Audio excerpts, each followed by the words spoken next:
Hello dear student, मजा में हशो बधा।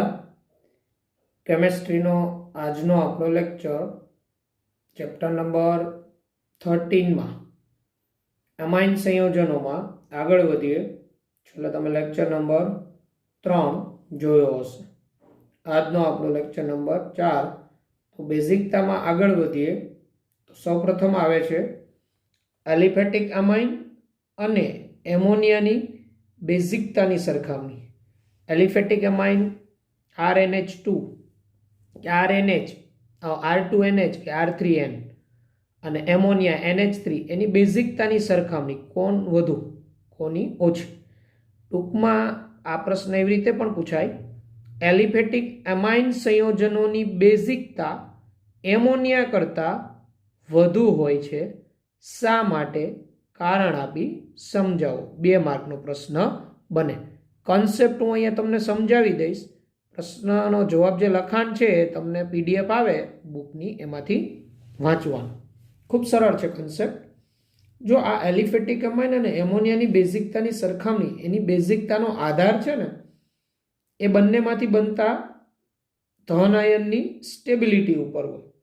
એમોનિયામાંથી અને એલિફેટિક એમાઇનમાંથી બનતો જે ધન આયન હોય એ કોનો વધુ સ્થાયી, એને આધારે એની સ્થાયીતા એને આધારે એની બેઝિકતાની સરખામણી થાય। જેમ કે એલિફેટિક એમાઇન તો RNH2, તો આ RNH2 માં આપણે ખબર છે નાઇટ્રોજન પાસે અબંધકારક ઇલેક્ટ્રોન યુગ્મ અને એ એસિડ પાસેથી H+ એક્સેપ્ટ કરે, અહીંથી આ H+ એક્સેપ્ટ કરે એટલે અહીંયા એનો ધન આયન બને RNH3+।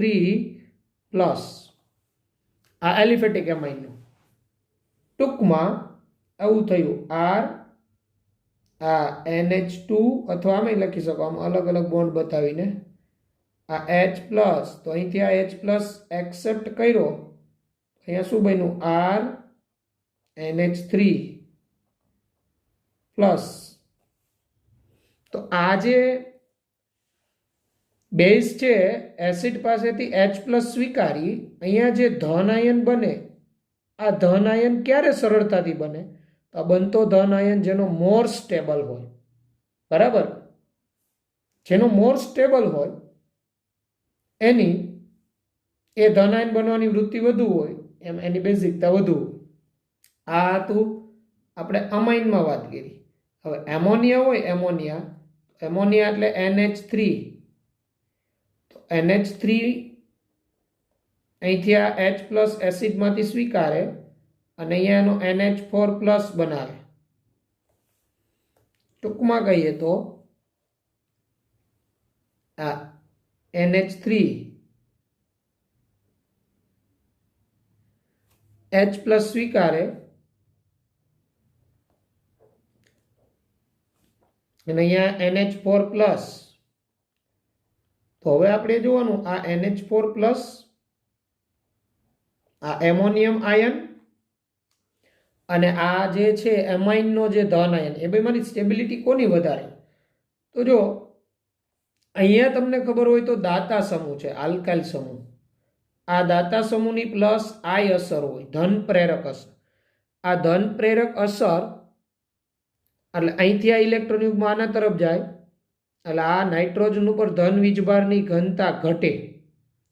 જેમ ધન વીજભારની ઘનતા ઘટે એમ એની સ્થાયીતા વધે, અને જેમ સ્થાયીતા એની વધે એમ એ સરળતાથી બને, અને જેમ એ ધન આયન સરળતાથી બને એમ કહેવાય કે જે તે અમાઇનની બેઝિકતા વધારે હોય। જ્યારે એમોનિયામાં કેવું હોય, આ નાઇટ્રોજનની આસપાસ 4 હાઇડ્રોજન જ હોય, કોઈ દાતા સમૂહ ન હોય, એટલે એમોનિયમ આયનમાં આ નાઇટ્રોજન પરનો આ ધન વીજભારનું પ્રમાણ, આ એમાઇન હોય એનો જે આયન હોય એમાં નાઇટ્રોજન પર ધન વીજભાર હોય એના કરતાં એમોનિયામાં ધન વીજભારની ઘનતા વધુ હોય, એટલે આમ એમોનિયા કરતાં એલિફેટિક એમાઇનની બેઝિકતા વધારે હોય। એલિફેટિક એમાઇન એમોનિયા કરતાં વધુ બેઝિક હોવાનું કારણ એમાંથી બનતા ધન આયન, તો એલિફેટિક એમાઇનનો જે ધન આયન હોય એની સ્થાયીતા વધુ હોય એટલે સરળતાથી બનતો હોય, જ્યારે એમોનિયમ આયન હોય એની સ્થાયીતા ઓછી હોય. અને એલિફેટિક અમાઇનમાંના ધન આયનની સ્થાયીતાનું કારણ એમાં દાતા સમૂહ જોડાયેલો હોય પ્લસ આઈ અસરને કારણે. ઓકે, આમ એલિફેટિક અમાઇનની બેઝિકતા એમોનિયા કરતાં વધુ હોય. લખાણ તમારે આ જ કરતું જવાનું છે, હું જે બોલેલો છે, પણ તમારે લખાણ વાંચવું હોય તમને પીડીએફ મળશે ચેપ્ટરની, એમાં પણ પ્રશ્ન સ્વરૂપે હશે, બરાબર, ત્યાં વાંચીને તૈયાર કરી નાખવાનું. ટેક્સ્ટ બુકમાં પણ લખાણ આપેલું જ છે. ઓકે, એટલે આમાં લખાણ ગોખવાની જરૂર નથી, કન્સેપ્ટ યાદ રાખો તો તમારી રીતે લખાણ લખી શકો તમે. ઓકે, એટલે આપણે યાદ રાખીશું એલિફેટિક અમાઇન એમોનિયા કરતાં વધુ બેઝિક હોય. ઓકે, તો ત્યારબાદ આગળ વધીએ. ત્યારબાદ પ્રાથમિક, દ્વિતીયક અને તૃતીયક એમાઇનની બેઝિકતાનો ક્રમ આલ્કાઇલ સમૂહની પ્રેરક અસરને અનુસંધાનમાં સમજાવો. એટલે આલ્કાઇલ સમૂહની પ્રેરક અસરને આધારે પ્લસ આઈ અસરને આધારે પ્રાથમિક, દ્વિતીયક અને તૃતીયક અમાઇનમાં બેઝિકતાનો ક્રમ, ખાસ કરીને એના વાયુરૂપ સ્વરૂપમાં. તો જો અહીંયા તમે જોઈ શકો, આ એમોનિયા છે, એમોનિયા. તો એમોનિયામાં અહીંયા નાઇટ્રોજન સાથે 3 હાઇડ્રોજન જ છે, જ્યારે અમાઇનમાં આ નાઇટ્રોજન સાથે આલ્કાઇલ સમૂહ પણ હોય. પ્રાથમિક અમાઇન હોય તો એક આલ્કાઇલ સમૂહ હોય, જેની આ પ્લસ આઈ અસર આ ઇલેક્ટ્રોન યુગ્મ નાઇટ્રોજન તરફ ધકેલાય, એટલે આ નાઇટ્રોજન પરનું આ લોન પેર એની પ્રદાન કરવાની વૃત્તિ વધે. એટલે જેમ એ લોન પેર પ્રદાન કરવાની વૃત્તિ વધે એમ એની લુઇસ બેઝિક પ્રબળતા વધે એમ કહેવાય. પ્રાથમિક અમાઇનમાં એક જ દાતા સમૂહ હોય, જ્યારે દ્વિતીયક અમાઇનમાં 2 દાતા સમૂહ હોય.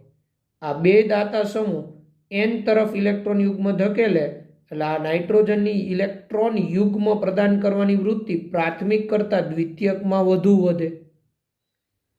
જ્યારે તૃતીયક, તો તૃતીયકમાં 3 આલ્કાઇલ સમૂહ હોય, તો 3 આલ્કાઇલ સમૂહ ત્રણેય બાજુથી આ એનઆર બંધનું ઇલેક્ટ્રોન યુગ્મ એન તરફ ધકેલે, કારણ કે આલ્કાઇલ સમૂહની પ્લસ આઈ અસર, પ્લસ આઈ અસરને કારણે આ ઇલેક્ટ્રોન યુગ્મ એન તરફ જાય, તો આ એનનું પોતાનું જે અબંધકારક ઇલેક્ટ્રોન યુગ્મ છે એ એચ પ્લસને પ્રદાન કરવાની એની વૃત્તિ વધે, એટલે બેઝિક પ્રબળતા વધે. આમ કહીએ તો એમોનિયા કરતાં પ્રાથમિક અમાઇનની બેઝિકતા વધારે હોય, પ્રાથમિક કરતાં દ્વિતીયક અમાઇનની બેઝિકતા વધારે હોય, દ્વિતીયક કરતાં તૃતીયકની બેઝિકતા વધારે હોય. પણ વાયુરૂપ અવસ્થામાં જ્યારે વાત આવે ત્યારે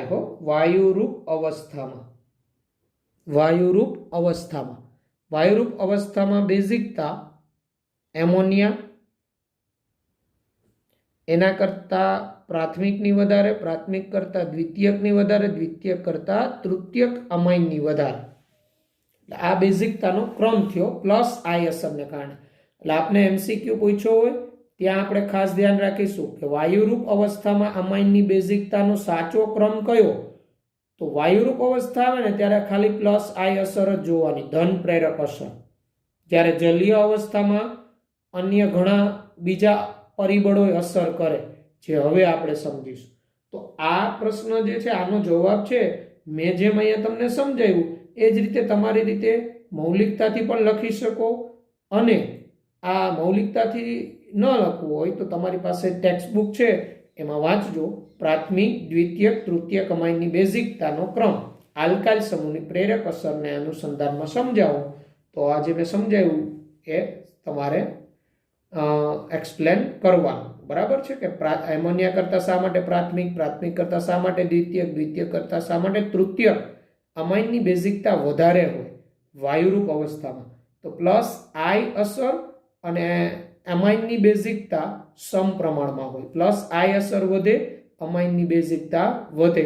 આપણે એ મગજમાં રાખીશું કે પ્લસ આઈ અસર is directly proportional to basicity of amine. અમાઇનની બેઝિકતાની પ્રબળતા સમપ્રમાણમાં હોય. પ્લસ આઈ અસર વધે, અમાઇનની બેઝિક પ્રબળતા વધે. ઓકે, તો ત્યારબાદ આગળ વધીએ. જલીય અવસ્થામાં એમાઇન સંયોજનોની બેઝિકતા શું હોય? તો જલીય દ્રાવણમાં અમાઇનની બેઝિકતાનો ક્રમ, તો વિદ્યાર્થી મિત્રો, જલીય દ્રાવણમાં અમાઇનની બેઝિકતા પર અમુક વધારે પરિબળો અસર કરે છે. એવા જુદા જુદા પરિબળો કયા કયા એ હું પરિબળોના નામ આપું. તો જલીય માધ્યમમાં કે જલીય દ્રાવણમાં, જલીય દ્રાવણ કે જલીય માધ્યમમાં અમાઇનની બેઝિકતા પર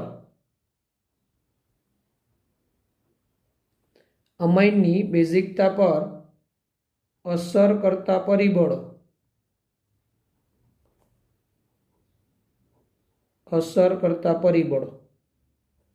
તો એમાં એક તો જલીય માધ્યમમાં તો કે પ્લસ આઈ અસર એ જોવાય. જલીય માધ્યમમાં સોલ્વેશન અસર અથવા દ્રાવક યોજન અસર કહેવાય, અથવા હાઇડ્રેશન અસર કહેવાય. સોલ્વેશન અસર અથવા જલીયકરણ કહેવાય. સોલ્વેશન અસર અથવા હાઇડ્રોજન બંધ કહેવાય. એમાં અવકાશીય અવરોધ અસર,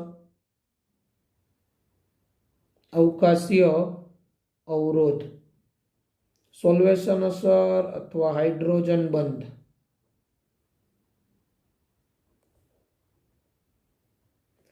આ બધા પરિબળો અસર કરે જલીય માધ્યમમાં, અને આ બધા જ પરિબળોનો સમન્વય કરી અને બેઝિક પ્રબળતા નક્કી થાય. એટલે જ્યારે જલીય માધ્યમમાં આવે ને ત્યારે બેઝિક પ્રબળતાનો ક્રમ આપવામાં આપણે ધ્યાન રાખીશું, શીખીએ. વાયુરૂપ અવસ્થા આવે તો તૃતીયક ગ્રેટર દેન દ્વિતીયક ગ્રેટર દેન પ્રાથમિક, પણ જલીય માધ્યમમાં આ ક્રમ નથી બેઝિકતાનો. જલીય માધ્યમમાં તૃતીયક ગ્રેટર દેન દ્વિતીયક ગ્રેટર દેન પ્રાથમિક એમાઇન ક્રમ નથી. આવું કેમ? તો વાયુરૂપ અવસ્થામાં આપણે ફક્ત એક જ અસર ધ્યાનમાં લઈએ છીએ, પ્લસ આઈ અસર. જ્યારે જલીય માધ્યમમાં આ બધી અસરનો સમન્વય થાય, પ્લસ આઈ અસર, સોલ્વેશન અસર, અવકાશીય અવરોધ અસર. આ સોલ્વેશન અસર એટલે શું થાય કે એલિફેટિક અમાઇન હોય, પાણીમાં ઉમેરો એટલે એમાંથી એનો આયન બને, અને એ આયનની ફરતે પાણીના અણુનું ગોઠવાઈ જવું, જે હાઇડ્રોજન બંધથી જોડાયેલા હોય પાણીના અણુ, આ અસરને સોલ્વેશન અસર કહેવાય.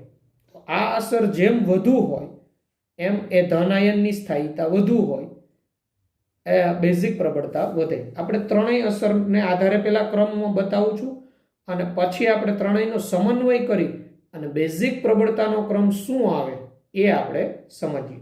તો પહેલા આપણે લઈશું પ્લસ આઈ અસર. પ્લસ આઈ અસર, તો હમણાં મેં તમને કીધું એ મુજબ પ્લસ આઈ અસર અને બેઝિક પ્રબળતા સમપ્રમાણમાં હોય. પ્લસ આઈ અસર અને બેઝિક પ્રબળતા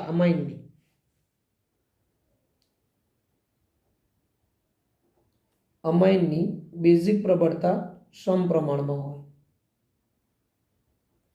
એટલે પ્લસ આઈ અસર વધે, અમાઇનની બેઝિક પ્રબળતા વધે. તો પ્લસ આઈ અસરને કારણે બેઝિક પ્રબળતાનો ક્રમ શું થાય?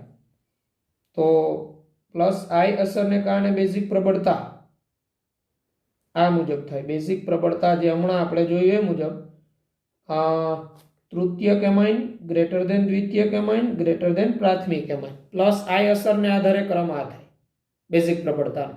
કારણ કે તૃતીયકમાં 3 આલ્કાઇલ સમૂહ હોય. આ 3 આલ્કાઇલ સમૂહ 3 બાજુથી ઇલેક્ટ્રોન યુગ્મ n તરફ ધકેલે અમાઇનના, એટલે એ નાઇટ્રોજનનું ઇલેક્ટ્રોન યુગ્મ પ્રદાન કરવાની વૃત્તિ વધે. ઓકે, ત્યારબાદ બીજું પરિબળ આપણે જોઈએ તો સોલ્વેશન અસર અથવા જલીયકરણ અથવા હાઇડ્રોજન બંધ. સોલ્વેશન અસર એ કહેવાય, દ્રાવક યોજન અસર એ કહેવાય. સોલ્વેશન અસર અથવા દ્રાવક યોજન અસર પણ જલીય દ્રાવણની જ વાત છે, જલીય દ્રાવણમાં. તો હાઇડ્રોજન બંધની અસર પણ કહેવાય. તો સોલ્વેશન અસર એટલે શું થાય, દાખલા તરીકે પ્રાથમિક એમાઇન હોય, પ્રાથમિક એમાઇન, અને પ્રાથમિક એમાઇનમાંથી એનો ધન આયન કેવો બને, RNH3+. RNH2 માંથી પાણીની અંદર તો RNH3+ બનવાનો ને, કારણ કે નાઇટ્રોજન H+ મેળવે પાણીમાંથી, એટલે NH2 માંથી NH3+ બને. આ પ્રાથમિક એમાઇન થયું. તો પ્રાથમિક એમાઇનમાં કેટલા હાઇડ્રોજન થયા, તો પ્રાથમિક એમાઇનમાં 3 થયા. આ ત્રણેય હાઇડ્રોજન આંશિક ધન હોય, ત્રણેય હાઇડ્રોજન આંશિક ધન હોય. તો હવે શું થાય, હવે પાણીનો અણુ એટલે H2O, તો ઓક્સિજન પાસે લોન પેર હોય, તો આની સાથે હાઇડ્રોજન બંધ બનાવે, એટલે 3 હાઇડ્રોજન હોય, ત્રણેય બાજુથી હાઇડ્રોજન બંધ બનાવે. આ રીતે પાણીના અણુ. આ ઉપરાંત એમ કહેવાય સોલ્વેશન વધારે થાય, એમાં ધન આયનની ફરતે વધુ પાણીના અણુ ગોઠવાય પ્રાથમિકમાં.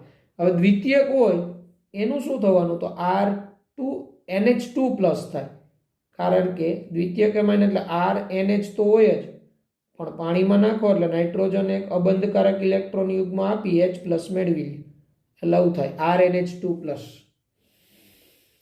તો આ જે થયું RNH2+, હવે આ 2 હાઇડ્રોજન આવ્યા આમાં, તો આમાં 2 બાજુથી હાઇડ્રોજન બંધ બને, OH2 H2O જો ઓક્સિજનનું લોન પેર, અને આનું આંશિક ધનભારિત હાઇડ્રોજન, તો 2 હાઇડ્રોજન બંધ બન્યા, આમાં 3 બન્યા હતા. તો હાઇડ્રોજન બંધની સંખ્યા ઘટી. આ ઉપરાંત એમ કહેવાય એનું સોલ્વેશન ઘટ્યું, કારણ કે આલ્કાઇલ સમૂહ વધે એમ જલીયકરણ ઓછું થતું જાય. હવે આપણે એમ કહીએ તૃતીયક એમાઇન હોય, તો તૃતીયક એમાઇન હોય તો R3N હોય, તો R3N ને પાણીમાં નાખો તો H+ મેળવે, તો શું થવાનું, R3N ને પાણીમાં નાખો H+ મેળવે, તો એ R3N+, અને H એની સાથે જોડાઈ જાય આ પ્રકારે પાણીમાં, એટલે નાઇટ્રોજન લોન પેર આપી H+ મેળવે એટલે એના ઉપર પ્લસ ચાર્જ આવી જાય. હવે શું થાય, તો આ આંશિક ધનભારિત હાઇડ્રોજન અને પાણીના ઓક્સિજન વચ્ચે હાઇડ્રોજન બંધ રચાય, આ તૃતીયક એમાઇન. તો તમે જોયું સોલ્વેશન અસર કેમાં વધુ થાય, તો પ્રાથમિકમાં વધુ થઈ જો, દ્વિતીયકમાં એનાથી ઓછી થાય, તૃતીયકમાં તો ખૂબ જ ઓછી થાય. અથવા એમ કહેવાય હાઇડ્રોજન બંધ કેમાં વધુ થયા, તો પ્રાથમિકનો જે એનાયન બન્યો એમાં હાઇડ્રોજન બંધની સંખ્યા વધી. આ હાઇડ્રોજન બંધની સંખ્યા વધે એમ સ્ટેબિલિટી વધે, એ ધન આયનની સ્ટેબિલિટી વધે એમ એમાઇનની બેઝિકતા વધે.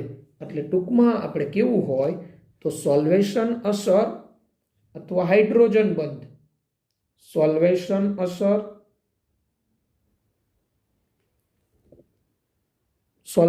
અસર જેમ વધે એમ ધન આયનની સ્થાયીતા વધે. અમાઇનનો જે ધન આયન બને ને પાણીમાં એની સ્થાયીતા વધે, ધન આયનની સ્થાયીતા વધે, અમાઇનની બેઝિક પ્રબળતા વધે, સોલ્વેશન અસર, ધન આયનની સ્થાયીતા સમપ્રમાણમાં હોય, ધન આયનની સ્થાયીતા અને અમાઇનની બેઝિક પ્રબળતા સમપ્રમાણમાં હોય. જેમ ધન આયનની સ્થાયીતા વધે બેઝિક પ્રબળતા વધે. તો અહીંયા આપણે જોઈએ તો કોનો ધન આયન વધુ સ્થાયી થયો, પ્રાથમિકનો. તો સોલ્વેશન અસર અથવા હાઇડ્રોજન બંધને આધારે બેઝિક પ્રબળતાનો ક્રમ કેવો હોય, તો પ્રાથમિક ગ્રેટર ધેન દ્વિતીયક ગ્રેટર ધેન તૃતીયક. બરાબર, આ પ્રાથમિક ગ્રેટર ધેન દ્વિતીયક ગ્રેટર ધેન તૃતીયક. આ કોને આધારે મેં ક્રમ કીધો, સોલ્વેશન અસર અથવા હાઇડ્રોજન બંધને આધારે બેઝિક પ્રબળતાનો ક્રમ આવ્યો. પ્લસ આ અસરને આધારે શું ક્રમ આવ્યો, તો તૃતીયક ગ્રેટર ધેન દ્વિતીયક ગ્રેટર ધેન પ્રાથમિક. સોલ્વેશન અસર અથવા હાઇડ્રોજન બંધને આધારે કયો આવ્યો, પ્રાથમિક ગ્રેટર ધેન દ્વિતીયક ગ્રેટર ધેન તૃતીયક. આખું ઉલટાઈ ગયું. તો હજી એક પરિબળ અસર કરે છે, આપને ખબર હોય તો ત્રીજું પરિબળ આપણું કયું છે, તો ત્રીજું પરિબળ અવકાશીય અવરોધ. અવકાશીય અવરોધ અસર પણ એની બેઝિક પ્રબળતા પર અસર કરે. કઈ રીતના, તો જેમ અવકાશીય અવરોધ વધે એમ બેઝિક પ્રબળતા ઘટે, કારણ કે અવકાશીય અવરોધને કારણે ધન આયનની સ્થાયીતામાં ઘટાડો થાય. બરાબર, તો એ આપણે જોઈએ. તો અવકાશીય અવરોધ અસર ને આધારે બેઝિક પ્રબળતા. તો અવકાશીય અવરોધ અસર અને બેઝિક પ્રબળતા વચ્ચે વ્યસ્ત પ્રમાણમાં સંબંધ હોય. એટલે એનો અર્થ એવો થાય, જેમ અવકાશીય અવરોધ વધે એમ બેઝિક પ્રબળતા એમાંની ઘટે. એનું કારણ, જેમ અવકાશીય અવરોધ વધુ ને એમ એનો બનતો ધન આયન હોય એની સ્ટેબિલિટી ઓછી હોય. જેમ કે આપણે RNA3+ જોયું, તો આમાં આ પ્રાથમિક એમાઇનનો ધન આયન છે, આમાં એક જ આલ્કાઇલ સમૂહ આવ્યો, બાકી 3 નાના કદના હાઇડ્રોજન આવ્યા. પ્રાથમિકમાં અવકાશીય અવરોધ ઓછો હોય, જ્યારે દ્વિતીયકમાં તમે જોશો તો 2 આલ્કાઇલ સમૂહ હોય અને 2 હાઇડ્રોજન હોય. તો પ્રાથમિકનો જે ધન આયન કરતા એનો દ્વિતીયકનો ધન આયનની સ્ટેબિલિટી ઓછી હોય, કારણ કે આમાં 2 મોટા કદના આલ્કાઇલ સમૂહ આવ્યા. દ્વિતીયક કરતા તૃતીયકમાં 3 આલ્કાઇલ સમૂહ હોય. 3 આલ્કાઇલ સમૂહને કારણે એનો ધન આયન છે એની સ્ટેબિલિટી અવકાશીય અવરોધને કારણે ઘટી જવાની. પ્લસ આ અસરને લીધે સ્થાયીતા વધે, પણ અવકાશીય અવરોધ અસરને કારણે એની સ્થાયીતામાં ઘટાડો થાય. એટલે અવકાશીય અવરોધ અસર તૃતીયકમાં વધારે હોય. તો જેમ અવકાશીય અવરોધ અસર વધે, અમાઇનની બેઝિક પ્રબળતા ઘટે. તો અવકાશીય અવરોધ અસરને આધારે બેઝિક પ્રબળતાનો ક્રમ શું થાય? તો અવકાશીય અવરોધ અસરને કારણે બેઝિક પ્રબળતા, તો પ્રાથમિક ગ્રેટર દેન દ્વિતીયક ગ્રેટર દેન તૃતીયક અમાઇન આ થાય. તો આમ આ બધા જ પરિબળો આપનો આપણે ટોટલ સમન્વય કરીએ તો તમે આ ત્રણે ત્રણ પરિબળ મેં સમજાવ્યા, એમાં જોયું હોય તો પ્લસ આઈ અસરને કારણે શું ક્રમ આવ્યો હતો? તો તૃતીયક ગ્રેટર દેન દ્વિતીયક ગ્રેટર દેન પ્રાથમિક. પછી સોલ્વેશન અસર અથવા હાઇડ્રોજન બંધને આધારે બેઝિક પ્રબળતાનો શું ક્રમ આવ્યો? પ્રાથમિક ગ્રેટર દેન દ્વિતીયક ગ્રેટર દેન તૃતીયક. અવકાશીય અવરોધ અસરને આધારે શું બેઝિક પ્રબળતાનો ક્રમ આવ્યો? તો પ્રાથમિક ગ્રેટર દેન દ્વિતીયક ગ્રેટર દેન તૃતીયક. તો આ બધા પરિબળોનો સમન્વય કરો તો તમે જોયું તો દ્વિતીયક એમાઇન છે ને, દ્વિતીયક એમાઇન એ તો બધામાં વચ્ચે જ રહ્યો, એટલે દ્વિતીયક એમાઇનનું પોતાનું સ્થાન નથી બદલ્યું. તો આ બધા જ પરિબળોનો સમન્વય કરતા બેઝિક પ્રબળતાનો ક્રમ સૌથી વધુ છે ને જલીય દ્રાવણમાં દ્વિતીયક એમાઇનનો થાય.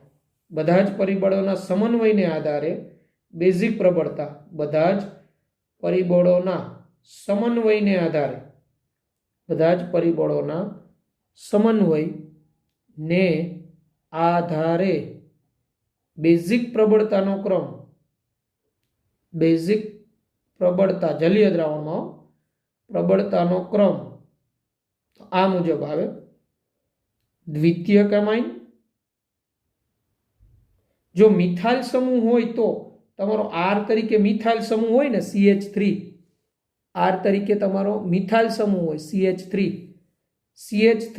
હોય ત્યારે જલીય દ્રાવણમાં બેઝિકતા દ્વિતીયક ગ્રેટર દેન.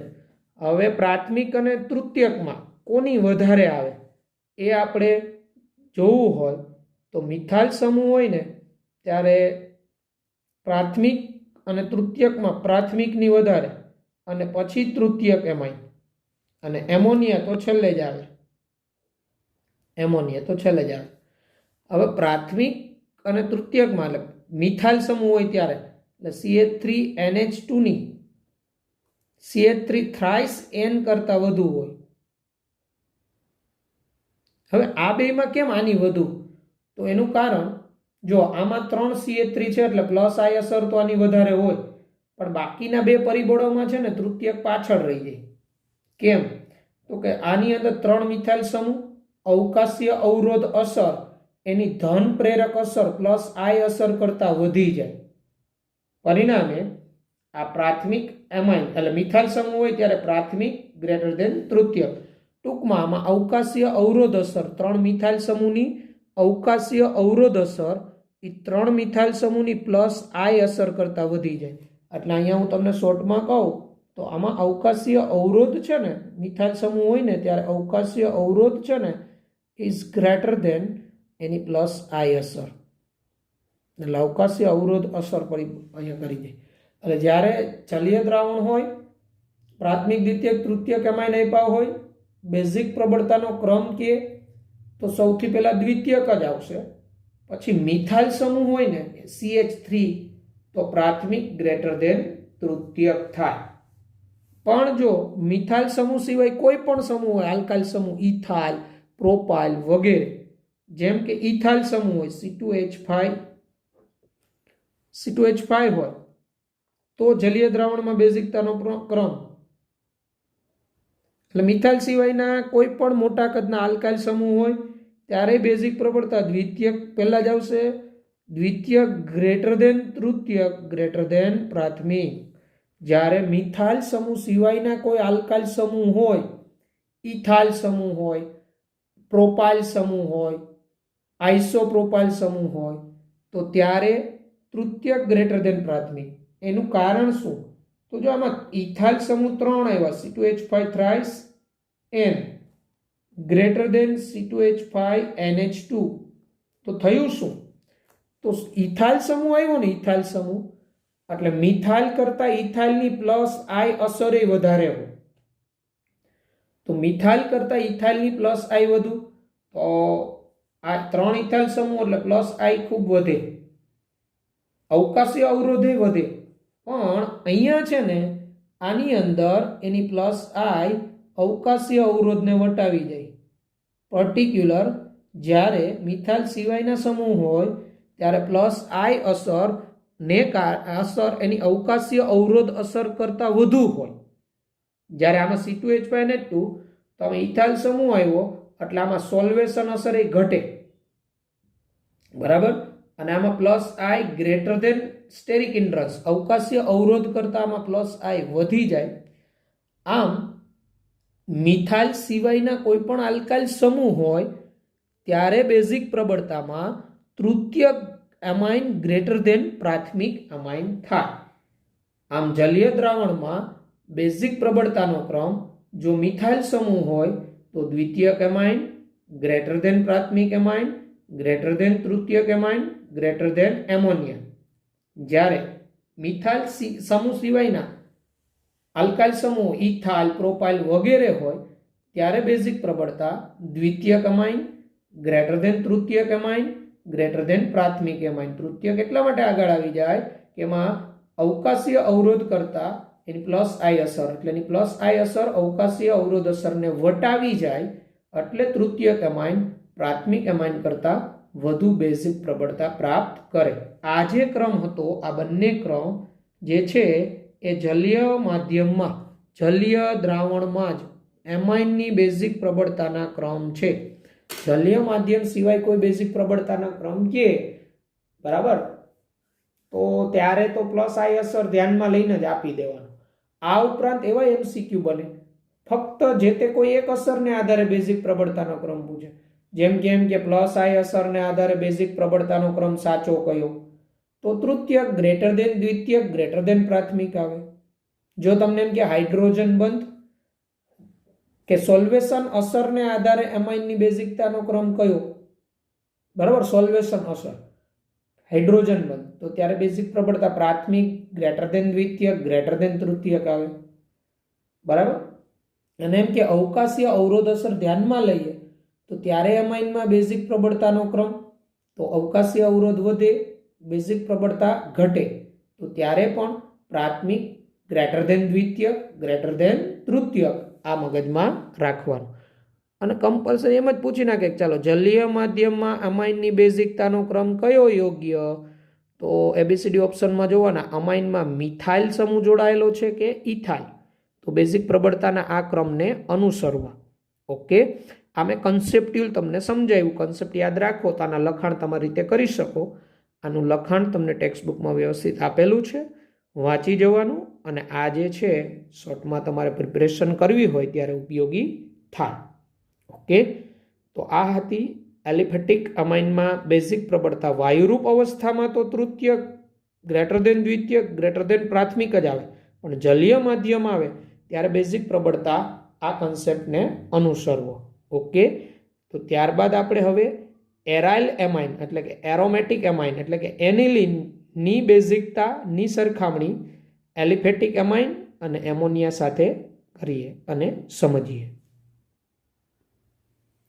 તો ત્યારબાદ એરાઇલ એમાઇન અથવા એનિલિન અથવા એરોમેટિક એમાઇન કરતાં એલિફેટિક એમાઇનની બેઝિક પ્રબળતા વધુ છે. શા માટે? એટલે એનિલિન કરતાં બેન્ઝીન ઉપર NH2 એનિલિન કહેવાય અથવા એને એરોમેટિક એમાઇન કહેવાય. તો એના કરતાં છે ને આ એલિફેટિક એમાઇન અને એમોનિયાની બેઝિક પ્રબળતા છે ને વધુ છે. શા માટે? એક જ કન્સેપ્ટ મગજમાં રાખવાનો છે. આ એલિફેટિક એમાઇનમાં કે આ એમોનિયામાં આ નાઇટ્રોજન પરનું આ અબંધકારક ઇલેક્ટ્રોન યુગ્મ એટલે કે લોન પેર એ સ્થાનીકૃત હોય. સ્થાનીકૃત એટલે પોતાનું સ્થાન બદલતું ન હોય.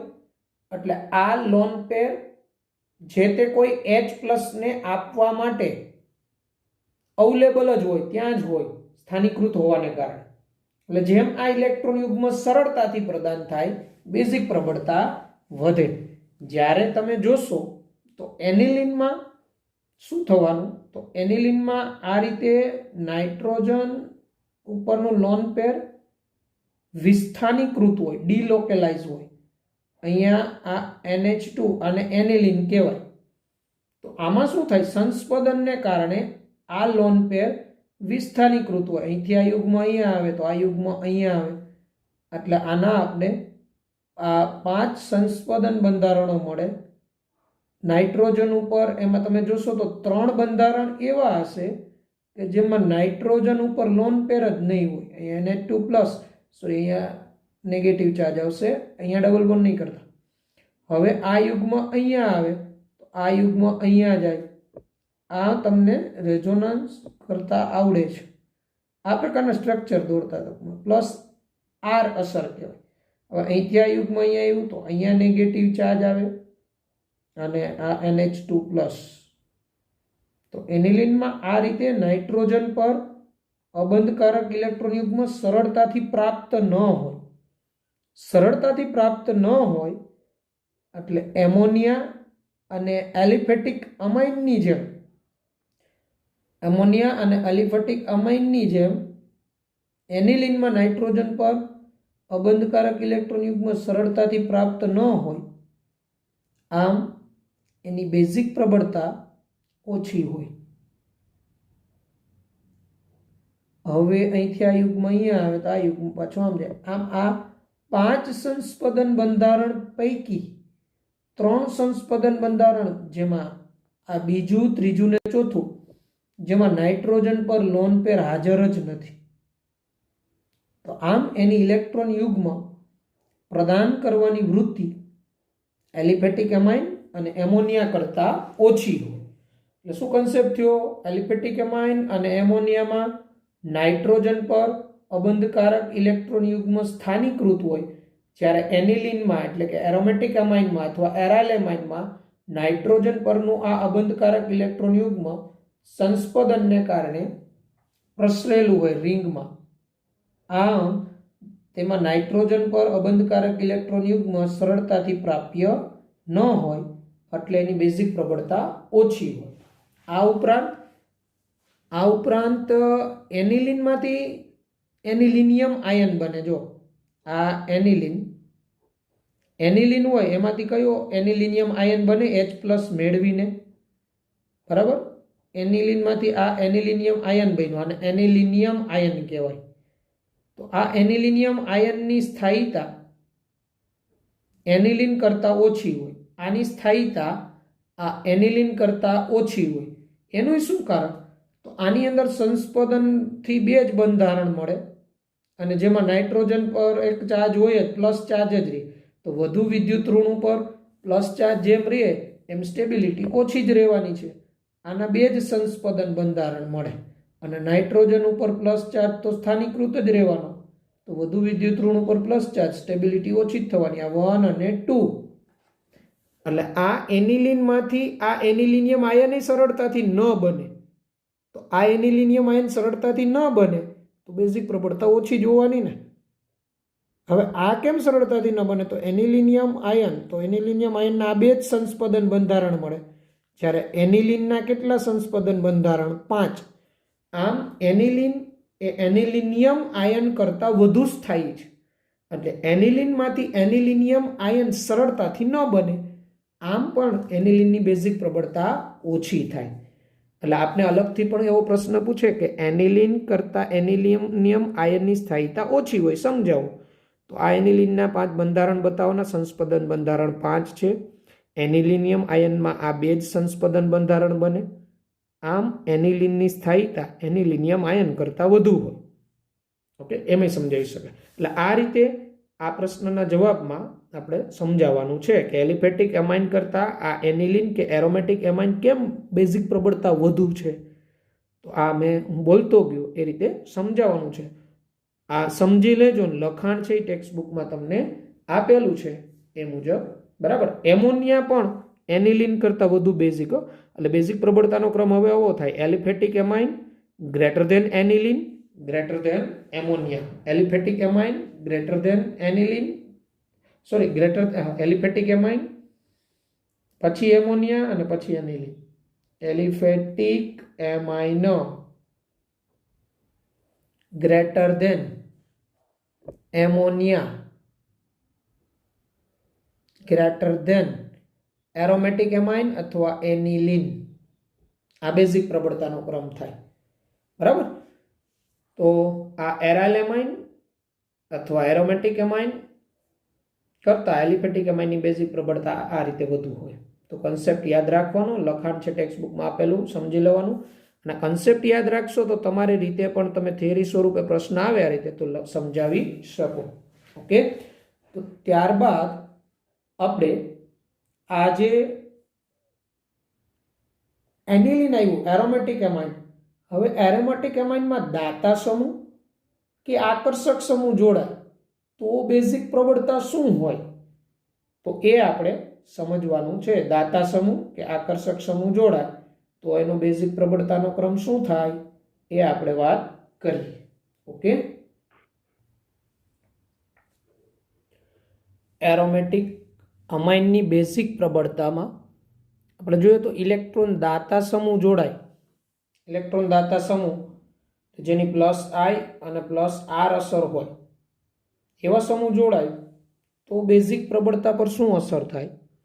તો એનિલિનની બેઝિક પ્રબળતા જે હોય એના કરતાં એમાં ઇલેક્ટ્રોન દાતા સમૂહ જોડાય ને તો એની બેઝિક પ્રબળતા વધુ હોય. એક સિવાય કે ઓર્થો સમઘટક.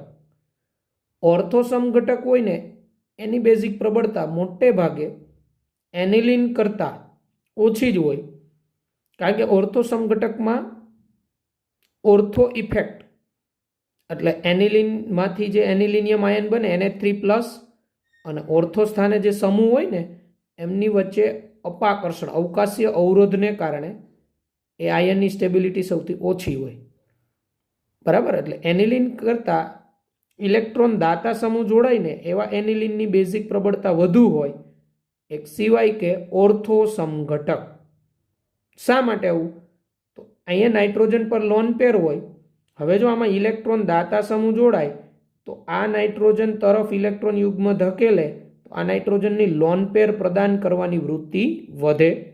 આ ઉપરાંત એમાંથી બનતો ધન આયન એનિલિનિયમ આયન જેમાં નાઇટ્રોજન પર પ્લસ ચાર્જ હોય, આવા દાતા સમૂહને કારણે એના ઉપર ધનભારની ઘનતા ઘટે, સ્થાયીતા વધે, સિવાય કે એક ઓર્થો સમઘટક. તો આપણે ઉદાહરણ જોતા જઈએ. દાતા સમૂહ જોડાયેલા હોય ત્યારે એના 3 સમઘટક હોય, ઓર્થો, મેટા અને પેરા.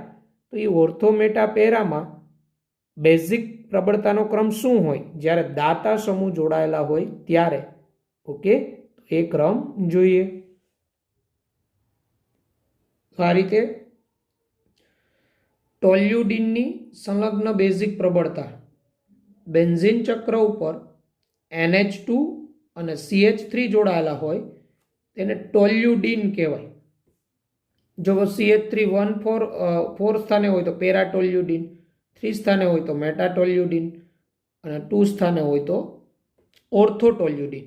અને આપને બધાને ખબર છે આ CH3 સમૂહ છે, CH3 સમૂહ મિથાઇલ સમૂહ, CH3 સમૂહની કઈ અસર હોય? પ્લસ આર, એટલે એક પ્રકારની એની હાઇપર કોન્જ્યુગેશન અસર, હાઇપર કોન્જ્યુગેશન. અને આ ઉપરાંત CH3 સમૂહની પ્લસ આઈ અસર એ હોય. બરાબર. હવે આપને બધાને ખબર છે આ પેરા સ્થાને ને ઓર્થો સ્થાને હાઇપર કોન્જ્યુગેશન અસર ઓપરેટ થાય. એટલે CH3 ના પેરા સ્થાને Na2 છે તો અહીંથી એની હાઇપર કોન્જ્યુગેશન અસર આના ઉપર લાગે. CH3 ઓર્થો સ્થાને, પણ અહીંયા ઓર્થો સ્થાને હોય ત્યારે કેવું હોય ખબર? આમાંથી એનો NH3+ બને, આ નાઇટ્રોજન H+ મેળવે, પછી આનો NH3+ બને, એનિલિનિયમ આયન. એ એનિલિનિયમ આયન અને અહીંયા નજીકમાં જ આ મિથાઇલ સમૂહ, એ બે વચ્ચે અપાકર્ષણ હોય, અવકાશીય અવરોધ અસરને કારણે આની હાઇપર કોન્જ્યુગેશન અસર આના ઉપર ન લાગે. એટલે પરિણામે ઓર્થો ઇફેક્ટને કારણે આનો એનિલિનિયમ આયન સૌથી વધુ અનસ્ટેબલ હોય, અસ્થાયી હોય, એટલે એની બેઝિક પ્રબળતા એનિલિન કરતાંય ઓછી હોય. એનું કારણ ઓર્થો ઇફેક્ટ. ઓર્થો ઇફેક્ટ એટલે ઓર્થો સ્થાને જે સમૂહ હોય એનું એ બે આ પાસેના સમૂહ વચ્ચે અપાકર્ષણ હોય, અવકાશીય અવરોધને કારણે એની સ્ટેબિલિટી ઓછી થાય અને ઓર્થો ઇફેક્ટ કહેવાય. એટલે ઓર્થો ઇફેક્ટને કારણે ત્યાં દાતા સમૂહ હોય કે આકર્ષક સમૂહ હોય એની બેઝિક પ્રબળતા એનિલિન કરતાં ઓછી હોય, જે આપણે મગજમાં રાખીશું. હવે અહીંયા પેરાટોલ્યુડિન, આની પેરાની બેઝિક પ્રબળતા કેમ સૌથી વધુ? તો એનું રીઝન આ પેરા સ્થાને CH3 એની પ્લસ આર અસર એટલે કે હાઇપર કોન્જ્યુગેશન અસર આ NH2 ઉપર લાગે. આ ઉપરાંત એની પ્લસ આઈ અસર એ હોય, એટલે બંને અસર હોય પેરા સ્થાને. તો આ બંને અસર ઇલેક્ટ્રોન દાતા અસર થઈ, તો અહીંથી ઇલેક્ટ્રોન યુગ્મ અહીંયા ધકેલે તો આ NH2 ની યુગ્મ પ્રદાન કરવાની વૃત્તિ વધે. આ ઉપરાંત એનો એનિલિનિયમ આયનની સ્થાયીતા વધે. જ્યારે ત્યારબાદ કેમ મેટાટોલ્યુડિન આવ્યું? તો મેટા એટલા માટે અહીંયા મેટા પેરા કરતાં કેમ ઓછું? તો ફક્ત પ્લસ આઈ અસર જ જોવા મળે. આ CH3 અને NH2 એકબીજાના મેટા સ્થાને હોય, અહીંથી આ CH સિગ્મા બંધમાંનું યુગ્મ અહીંયા આપે તો એની અસર અહીંયા ન થાય, પણ પ્લસ આઈ અસર તો અહીંયા લાગુ પડે. એટલે મેટા સ્થાને ફક્ત પ્લસ આઈ અસર. આમ પેરાટોલ્યુડિન કરતાં મેટાટોલ્યુડિનની બેઝિક પ્રબળતા ઓછી હોય. અને પછી એનિલિન આવે અને છેલ્લે ઓર્થોટોલ્યુડિન. એટલા માટે ઓર્થો ઇફેક્ટ એક એક્સ્ટ્રા અસર કરતું પરિબળ છે આમાં. ઓર્થો ઇફેક્ટને કારણે બેઝિક પ્રબળતાની ઘટે. અહીંયા દાતા હોય કે આકર્ષક એનિલિન કરતાં ઓછા હોય.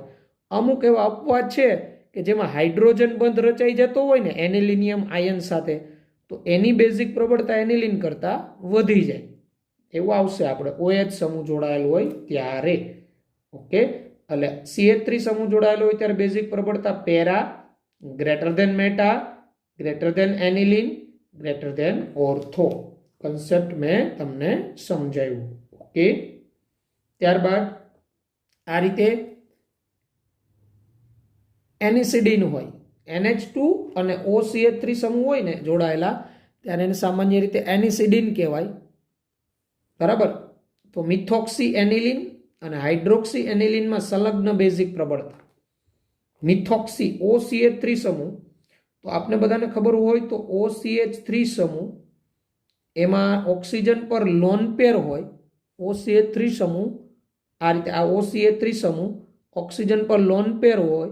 લોન પેરને કારણે એની પ્લસ આર અસર હોય અને ઓક્સિજનની વિદ્યુત ઋણતાને કારણે એની માઇનસ આઈ અસર એ હોય, પણ એની plus R greater than minus I હોય.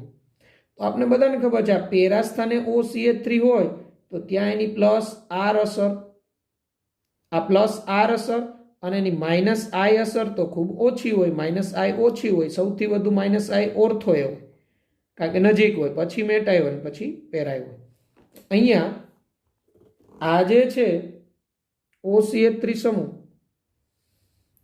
તો અહીંયા મેટા છેલ્લે કેમ જતો રહ્યો? તો મેટા એટલા માટે છેલ્લે રહ્યો, મેટા સ્થાને ફક્ત માઇનસ આઈ અસર જ હોય. અને માઇનસ આઈ અસર એટલે ઇલેક્ટ્રોન આકર્ષક અસર થઈ એની, તો ઇલેક્ટ્રોન આકર્ષક અસર જ હોય ફક્ત એની મેટા સ્થાને. મેટા સ્થાને OCH3 અહીંથી આ ઓક્સિજન પોતાનું લોન પેર પ્લસ આર અસરથી અહીંયા પ્રદાન કરે તો એની અસર આ NH2 ઉપર ન થાય, આ NH2 ઉપર એની કોઈ અસર ન થાય. એટલે પ્લસ આર અસર મેટા સ્થાને નહીં, મેટા સ્થાને ફક્ત માઇનસ આઈ. આમ મેટા સૌથી છેલ્લે આવે જ્યારે OCH3 હોય ત્યારે ફક્ત માઇનસ આઈ અસરને કારણે. એટલે પેરા સૌથી પહેલા, પછી એનિલિન, પછી ઓર્થો. ઓર્થો એટલા માટે પછી આવ્યું આ NH2OCH3 એમાં આનો એનિલિનિયમ આયન OCH3 વચ્ચે અપાકર્ષણ due to ortho effect. Ortho ઇફેક્ટને કારણે. અને આમાં થોડો સ્લાઇટલી હાઇડ્રોજન બંધે બને એના એનિલિનિયમ આયન આની વચ્ચે સ્લાઇટલી જ હોય, એટલે આના કરતાં બેઝિક પ્રબળતા આમાં તો ફક્ત માઇનસ આઈ અસર જ આવીને માઇનસ આઈ અસર તો બેઝિક પ્રબળતા ઘટાડે જ છે. એટલે જ્યારે OCH3 સમૂહ હોય ત્યારે પેરા, પછી એનિલિન, ઓર્થો અને પછી મેટા. તો PaOM બરાબર, PaOM પાઓમ. જ્યારે OCH3 હોય ત્યારે આના સમઘટકોમાં બેઝિક પ્રબળતાનો ક્રમ શું? પાઓમ. આ રીતે પાઓમ, પેરા, એનિલિન, ઓર્થો અને પછી મેટા. જ્યારે OCH3 હોય ત્યારે પાઓમ. અને જ્યારે CH3 સમૂહ હતો, CH3 સમૂહ, ત્યારે શું થયું?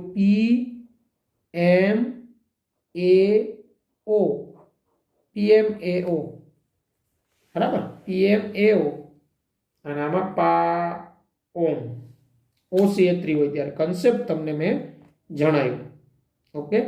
અને હાઇડ્રોક્સી સમૂહ હોય OCH3 ની જગ્યાએ હાઇડ્રોક્સી OH સમૂહ, ત્યારે સેમ OCH3 જેવો જ ક્રમ આવે, ફક્ત એક જ બદલે ઓર્થો સમઘટક છે ને એનિલિન કરતા પહેલા આવી જાય. તો એનું કારણ એ હોય, જો આ OH સમૂહ છે ને, OH સમૂહ, આ OH સમૂહ, OH સમૂહની પણ કઈ અસર હોય? Plus R greater than minus I. તો પેરા સ્થાને પ્લસ આર અસર ઓપરેટ થાય એટલે પેરા સમઘટક સૌથી પહેલા, અને પેરા એમિનોફિનોલ કહેવાય. પેરા એમિનોફિનોલ OH આવ્યો, એની બેઝિક પ્રબળતા. હવે પછી ડાયરેક્ટ કેમ આમાં ઓર્થો આવી ગયો? તો આમાં ડાયરેક્ટ ઓર્થો આવવાનું કારણ આનો જે એનિલિનિયમ આયન હોય NH3+, એનો હાઇડ્રોજન અને આ OH વચ્ચે હાઇડ્રોજન બંધ રચાય. એટલે હાઇડ્રોજન બંધને કારણે આનો એનિલિનિયમ આયન મોર સ્ટેબલ થાય. એટલે એનિલિન કરતા એની બેઝિક પ્રબળતા, એટલે આમાં એક અસર કરતું પરિબળ હાઇડ્રોજન બંધ આવ્યું, એટલે આમાં એનિલિન કરતા આ ઓર્થોની બેઝિક પ્રબળતા વધી ગઈ.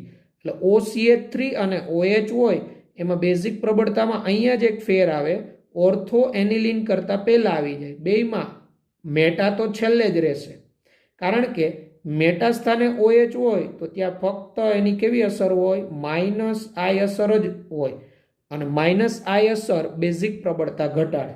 તો જ્યારે OH સમૂહ ત્યારે બેઝિક પ્રબળતાનો ક્રમ તો પેરા તો આવ્યો જ, દાતા સમૂહ છે ત્યારે પેરા તો આવ્યો જ, પછી આમાં ઓર્થો આવી ગયો, પછી એનિલિન આવ્યો, અને પછી મેટા પોએમ આવી ગયો. પોએમ. જ્યારે OH હોય ને ત્યારે POAM, પોએમ. ઓકે, બેઝિક પ્રબળતાનો ક્રમ. પેરા, ઓર્થો એટલા માટે આવી ગયો કે હાઇડ્રોજન બંધ એક અસર કરતું પરિબળ. તો જ્યારે આવો હાઇડ્રોજન બંધ રચાતો OH સમૂહ ત્યારે હાઇડ્રોજન બંધ વાત આવે એનિલિનિયમ આયન સાથે, એનિલિન કરતા એની બેઝિક પ્રબળતા વધી. અને મેટા તો એટલા માટે છેલ્લે ગયો કે ફક્ત માઇનસ આઈ અસર જ ત્યાં ઓપરેટ થાય. ઓકે,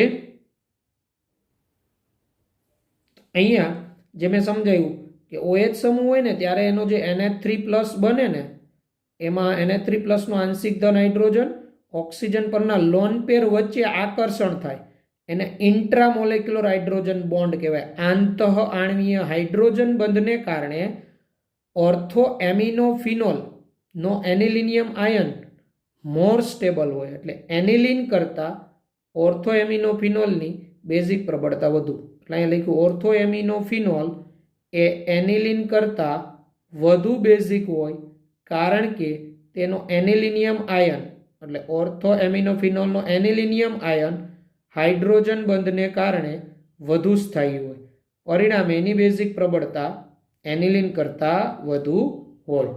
તો વિદ્યાર્થી મિત્રો, આજના આપણા લેક્ચરમાં બેઝિક પ્રબળતામાં અહીંયા સુધી રાખીએ. પછીના લેક્ચરમાં આપણે હજી થોડા આકર્ષક સમૂહ જોડાયેલા હોય, આ ઉપરાંત થોડાક એક્સ્ટ્રા કન્સેપ્ટ બેઝિક પ્રબળતાના આપણે વાત કરીશું. ઓકે, તો અહીંયા સુધી આજના લેક્ચરમાં રાખીએ. વ્યવસ્થિત સ્ટડી કરીને તમારે બેઝિક પ્રબળતા કમ્પ્લીટ કરી લેવાની. ઓકે, અને જો લખવામાં પહોંચતા ન હોય તો આની પ્રિન્ટ કાઢી લેજો પીડીએફની. Okay, goodbye, take care.